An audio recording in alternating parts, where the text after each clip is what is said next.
Back to Godhead Prabhupada Lust and Love, Myth and Reality. Back to Godhead December 1982 on Lust and Love, Myth and Reality. The following conversation between His Divine Grace A.C. Bhaktivedanta Swami Prabhupada and David Lawrence, a British schoolteacher, took place in August 1973 during an early morning walk in London.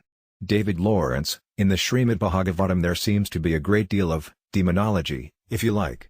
Now, I confess this raises problems for me. Are the references to, say, the demoness Patana taking Krishna on her lap and Krishna sucking her breast and killing her, is this to be taken literally or allegorically? Srila Prabhupada, literally. Mr. Lawrence, literally, as a physical fact? Srila Prabhupada, yes.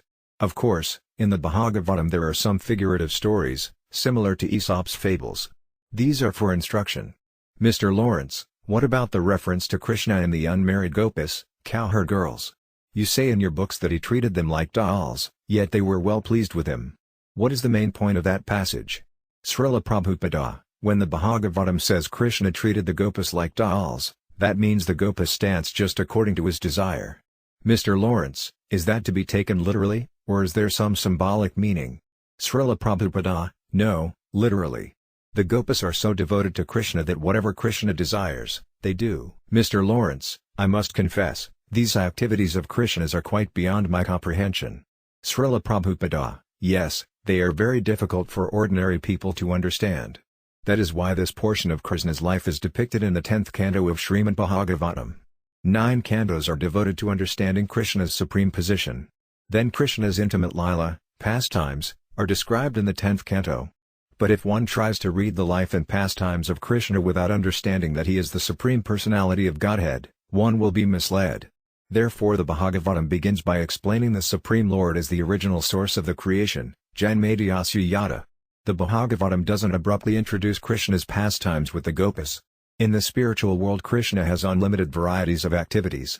The activities in this material world are only a perverted reflection of those in the spiritual world. But out of foolishness we take Krishna's activities to be like ours.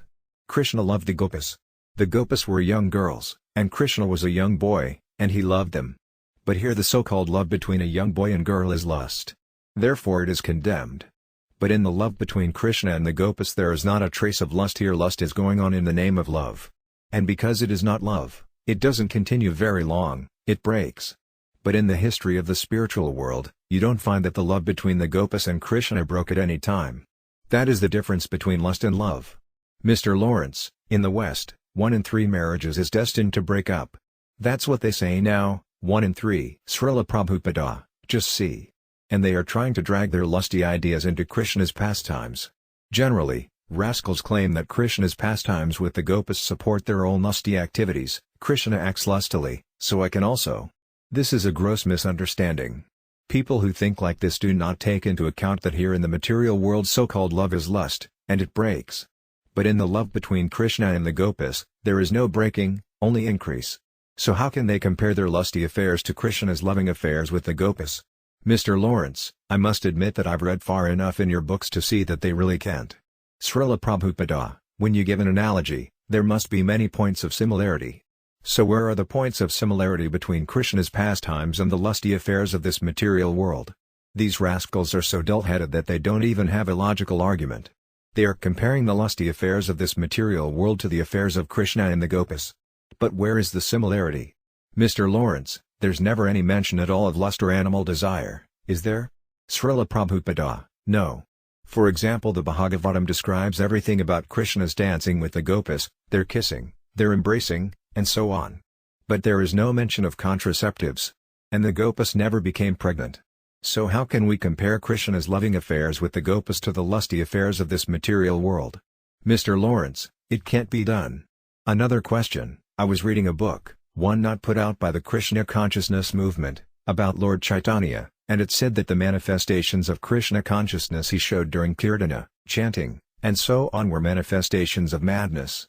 Can you comment on that? Srila Prabhupada, when a man is himself mad, he'll find others mad. Laughter, Mr. Lawrence, he'll see a reflection of himself. Srila Prabhupada, yes. This misunderstanding is condemned in Bhagavad Gita, where Krishna says Avahanyani ma mudha, because when I come to this world I come in a human form, rascals take me for an ordinary human being. The word Mudha means rascals or asses, so, Lord Chaitanya is Krishna himself, but the fools and rascals take him for an ordinary human being.